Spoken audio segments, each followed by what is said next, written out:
નમસ્કાર વિદ્યાર્થી મિત્રો, સ્વાગત છે તમારું વર્લ્ડ ઇનબોક્સ યુટ્યુબ ચેનલમાં। અને આપણે થોડા સમયથી દર વીકે પ્રશ્નોની એક નવી સિરીઝ લઈને આવીએ છીએ અને એ પ્રમાણે નવા નવા પ્રશ્નો જે આપણને પરીક્ષામાં ઉપયોગી થાય તે પ્રકારે આપણે એને જોઈ રહ્યા છે। તો આજે તમારી સમક્ષ એવા જ બીજા નવા પ્રશ્નો લઈને ઉપસ્થિત થયા છે અને જોઈએ એને કેવી રીતે આપણે સોલ્વ કરી શકશું અને પરીક્ષામાં પૂછાય તો એનો જવાબ કઈ રીતે આપણે આપવાનો છે। તો જોઈએ આજના પ્રશ્નો। તો આ છે આપણો પહેલો સવાલ છે કે નીચેનામાંથી કયો ધ્વનિ અઘોષ મહાપ્રાણ છે। હવે ધ્વનિ મતલબ વ્યંજનો। આ જે વ્યંજનો છે એની અંદર પહેલા તો આપણે એ જોવાનું છે કે આમાં આપેલો છે પહેલા અઘોષ હોવો જોઈએ। અઘોષ એટલે 5 વર્ગ આવે, જે કકો આવે એના 5 વર્ગ આવે, ક, ચ, ટ, ત અને પ। આવા 5 વર્ગ આવે, મતલબ દરેક વર્ગમાં 5 અક્ષર આવે। એ પ્રમાણે ક હોય તો ક, ખ, ગ, ઘ અને અંગ, ચ, છ, જ, જ અને અંજ, ટ, ઠ, ડ, ઢ અને ણ, ત, થ, દ, ધ અને ન, પ, ફ, બ, ભ અને મ। આવા 5 વર્ગ આવે। એ પ્રમાણે વર્ગના પહેલા 2 અક્ષરો અઘોષ હોય છે અને બાકીના 2 અક્ષરો ઘોષ હોય છે। તો આપણે પહેલા તો અહીં અઘોષ મહાપ્રાણ છે એવું જણાવવાનું છે।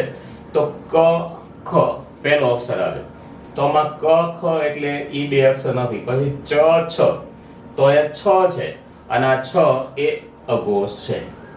પછી આ જ પાછળ આવે એટલે આ 2 ઘોષ છે। પછી દ અને ધ એ પણ પાછળ આવે, 2 પણ ઘોષ છે। ભ અને મ એ પણ ઘોષ છે। એટલે આપણે અઘોષ જણાવવાનું તો સૌથી પહેલા 6 છે।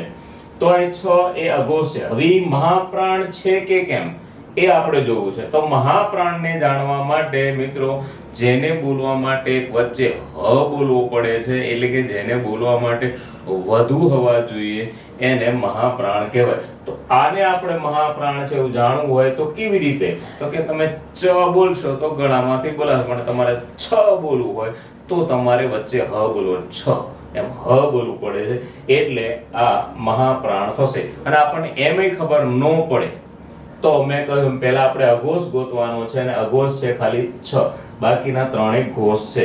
એટલે એ સીધો જ શું થઈ જાય છે આપણો જવાબ અઘોષ મહાપ્રાણ। ઓકે, ચાલો એનાથી આગળ વધીએ તો નેક્સ્ટ સવાલ છે આપણો એ છે ઝાડ પર પાકી ગયેલા ફળને શું કહે છે? એવો આપણો એક શબ્દ સમૂહ છે। તો ઝાડ પર પાકી ગયેલું ફળ છે એનો આપણે શબ્દ સમૂહ થતો હોય તો અહીં શાક છે, શાખા છે, શાક છે અને હાક છે। આવી રીતે 4 શબ્દો છે। તો સૌથી પહેલું શાક। આ જે શરણાઈનો સ છે એ શરણાઈનો સ અને ખ, ઈ શાક એટલે આબરૂ થાય, ઇજ્જત હોય, આપણું જે બજાર કે ગામની અંદર આપણી આબરૂ છે એ આવી રીતે શાક થાય। પછી આ શાખા છે। આ શાખા એટલે એક ભાગ, બ્રાન્ચ। આપણે એમ કહીએ ને ભાઈ એસબીઆઈ ની અહીં આ ગામમાં એક શાખા છે, તો શાખા એટલે જે તે કંપનીનું એક બીજું જે એનું સાહસ છે એને શાખા કહેવાય। અને શાક તો સસલાનો સ હોય અને શાક આપ્યું હોય તો એને ઝાડ પર પાકી ગયેલું ફળ કહેવાય। અને ઝાડ પર પાકી ગયેલા ફળને શાક કહેવાય, સસલાના સ સાથે આવે। પણ હાક, જો આમ તો હાક છે, હાક એટલે અવાજ એવો અર્થ થાય, પણ તળપદા શબ્દના શિષ્ટરૂપમાં હાક એટલે પણ શાક થાય। પણ અહીં આપણે તળપદો શબ્દ જણાવવાનો થતો નથી, અહીં આપણે શબ્દો સમૂહ જણાવવાનો થાય એટલે આપણો જવાબ થશે શાક। તો મિત્રો યાદ રાખો કે આ ઉપરનું શાક એટલે આબરૂ છે, બીજું શાક એટલે ભાગ છે અને ત્રીજું શાક એટલે ઝાડ પર પાકેલું ફળ છે। ઓકે, સમજાઈ ગયું? આગળ વધે મિત્રો તો નવા પ્રશ્ન તરફ જઈએ। તો નવો પ્રશ્ન છે વન સૌંદર્ય શબ્દનો સમાસ ઓળખાવો।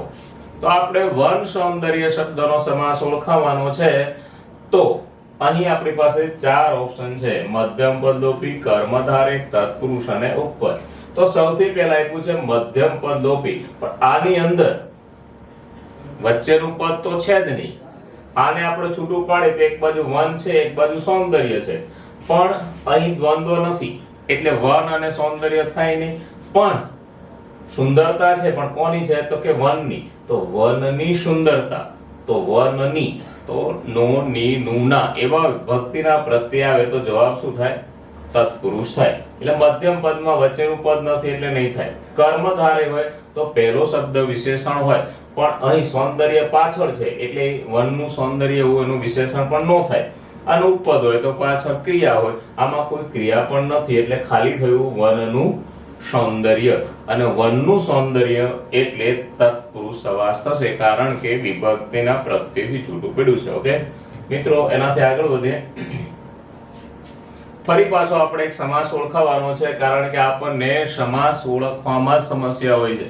અનસમાસના ઘણા બધા શબ્દો, એટલે કે લાખો શબ્દમાંથી કયો શબ્દ પૂછે કોઈ જાણતું નથી. એટલા માટે અહીં આપણે એવા શબ્દો જોઈએ છે જે આપણને પરીક્ષામાં પૂછી શકે.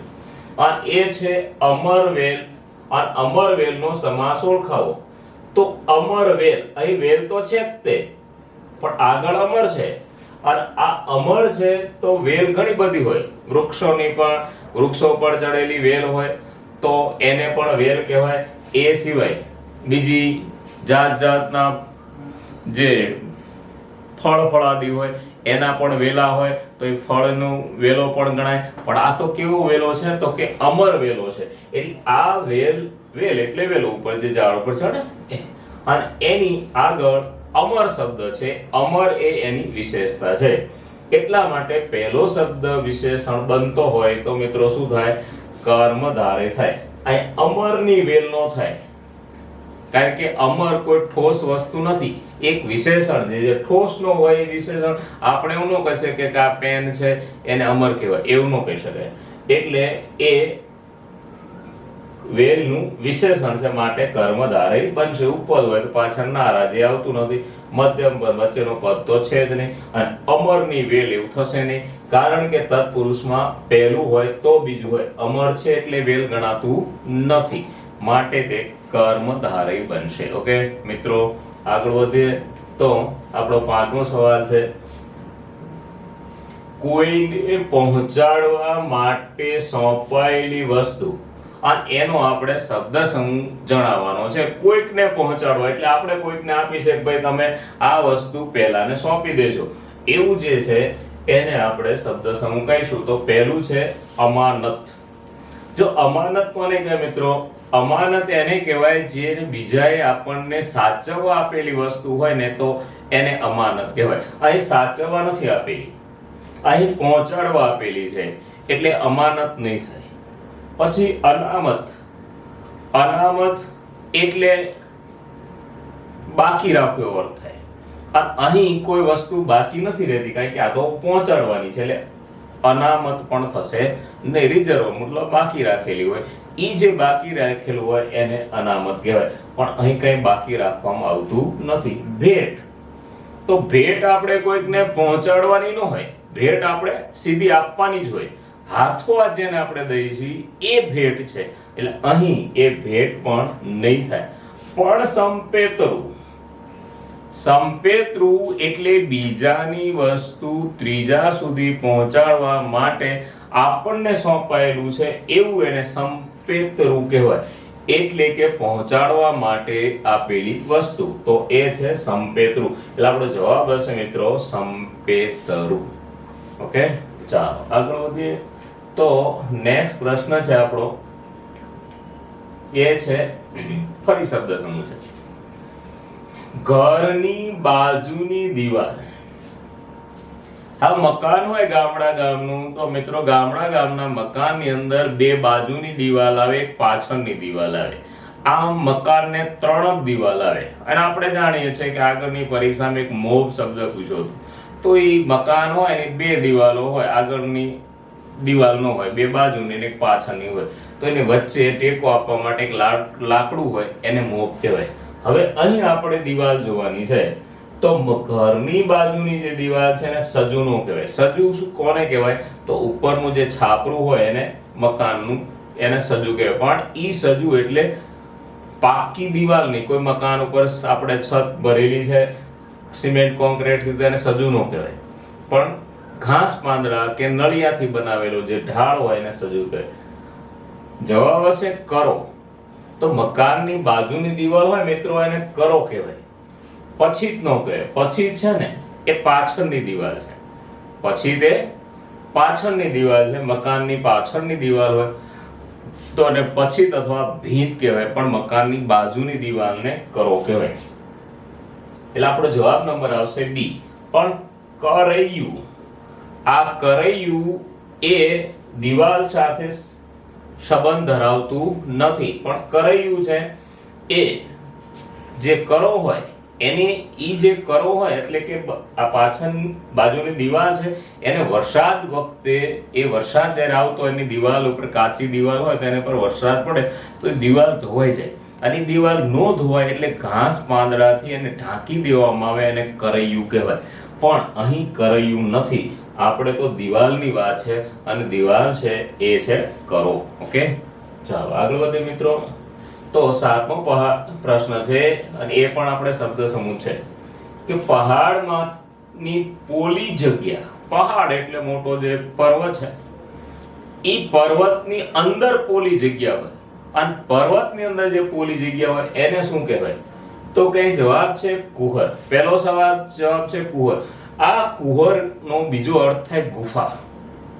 જુનાગઢ તમે ગયા હોય તો સાધુઓ જે ગુફામાં રહે છે એને બીજા અર્થમાં કુહર કહેવાય. એની વચ્ચે એની પોલી જગ્યા, ટૂંકમાં એ અંદર સાધુઓ રહેતા.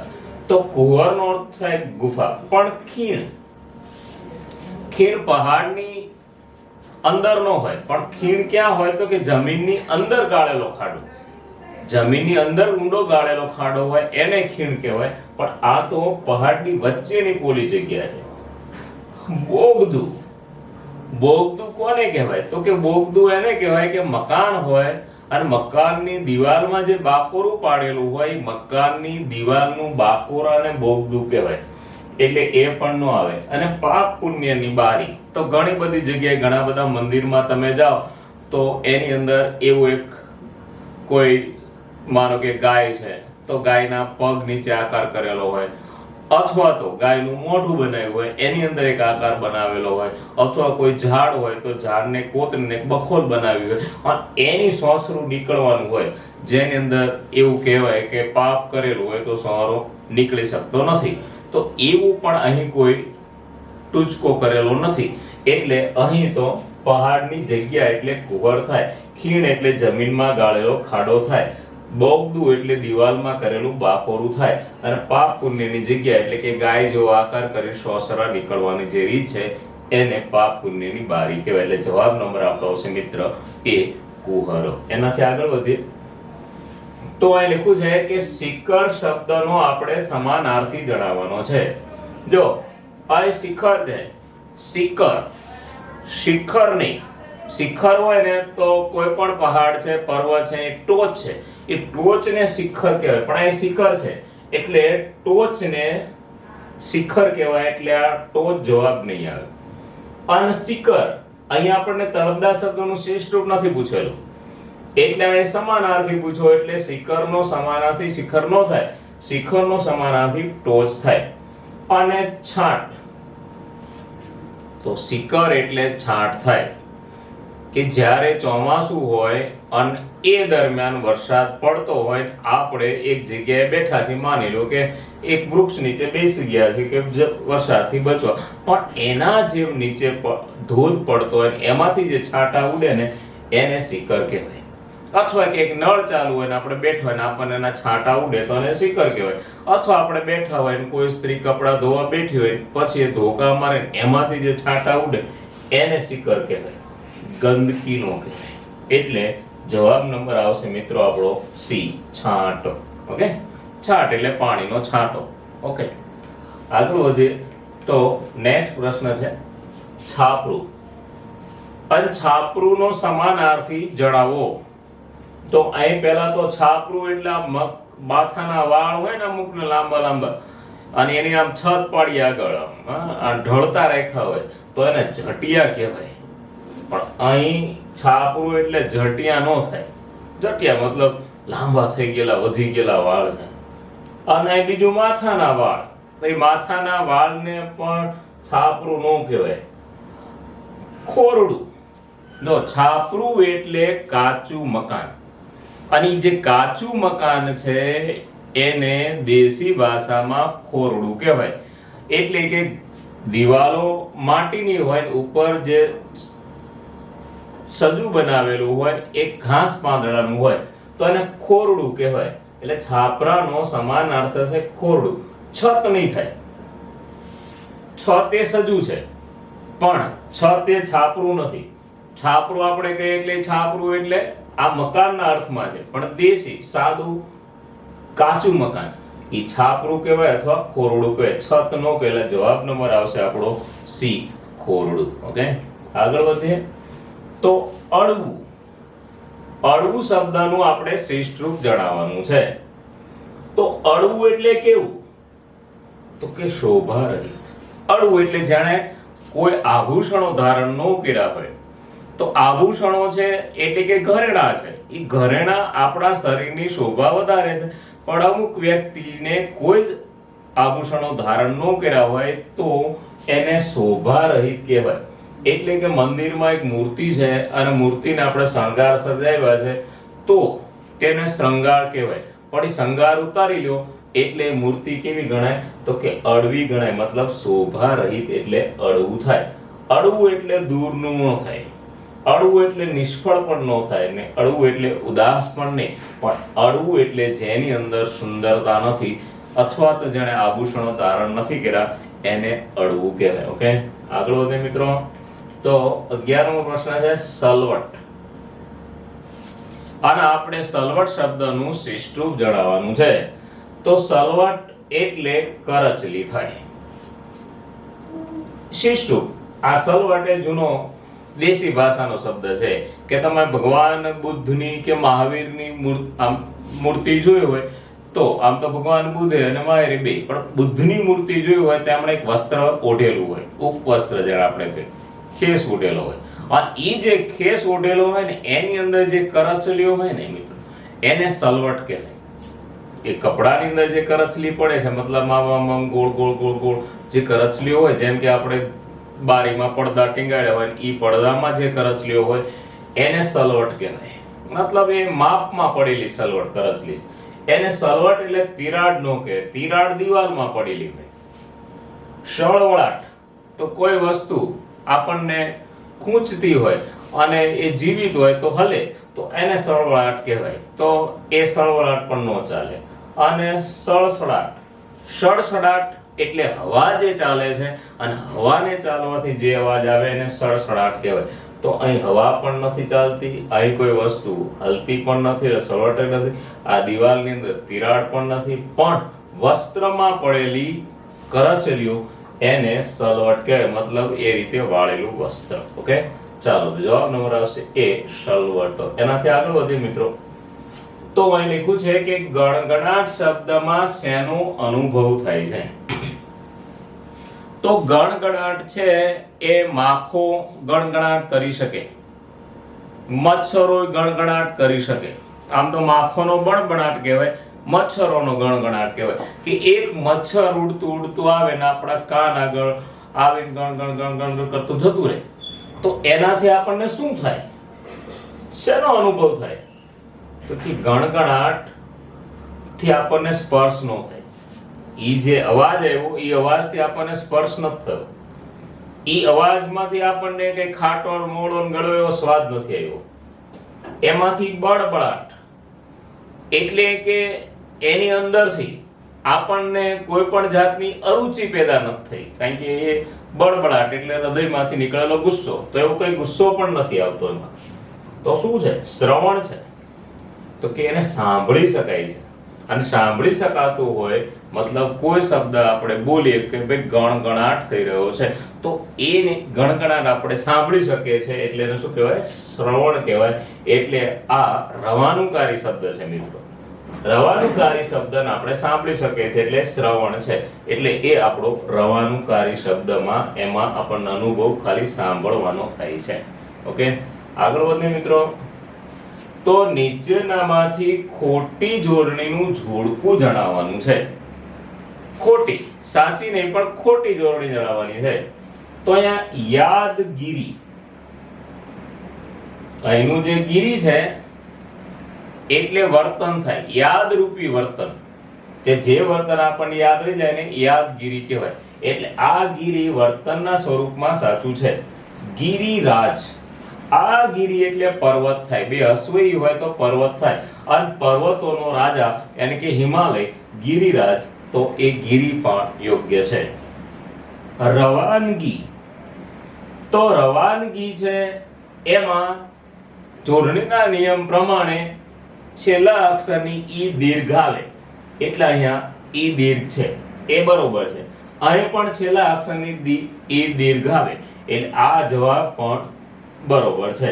એટલે રવાનગી અને બંદગી એ પણ સાચું છે, યાદગીરી અને ગિરિરાજ એ પણ સાચું છે. ખાનગી ને તાજગી, આ બેમાં પણ છેલ્લા અક્ષરની ઈ કેવી છે? દીર્ઘ છે, એટલે એ જવાબ પણ સાચો છે. પણ અહીં ગુલામગીરી, આ ગુલામગીરી એટલે ગીરી એટલે વર્તન હોવું જોઈએ, ગુલામી ભરેલું વર્તન, પણ અહીં ગીરી બેમાં હસવઈ આપેલો છે એટલે આ ગુલામગીરી ખોટું છે, અહીં દીર્ઘી હોવો જોઈએ.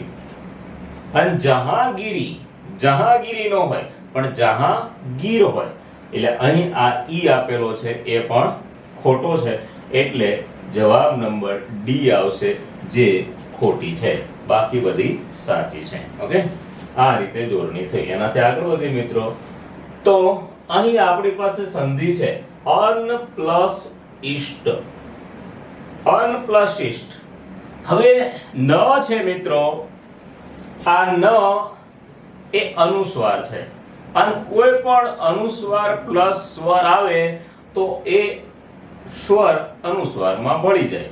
આ ન અનુસ્વાર છે, આમ ઇષ્ટ ન ની અંદર ઈ જોડાશે, અને ન ની અંદર ઈ જોડાય તો આપણે એ જોવાનું છે, આપણી પાસે ચાર શબ્દો છે, અનિષ્ટ, અનિષ્ટ, અન્યષ્ટ અને અન્યુષ્ટ.